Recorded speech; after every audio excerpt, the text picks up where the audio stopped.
హరిప్రసాద్ గారు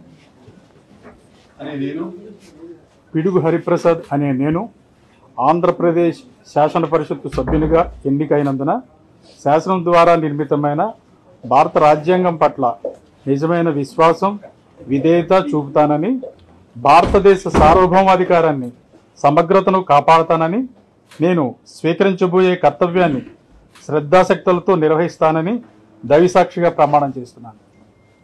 నేను ఆంధ్రప్రదేశ్ శాసన పరిషత్తు సభ్యుడైన పిడుగు హరిప్రసాద్ అనే నేను పరిషత్తు నియమాలకు కట్టుబడి ఉంటానని, వాటిని అనుసరిస్తానని, పరిషత్తు మర్యాదలను పాటిస్తానని, సాంప్రదాయాలను గౌరవిస్తానని దైవసాక్షిగా ప్రమాణం చేస్తున్నాను.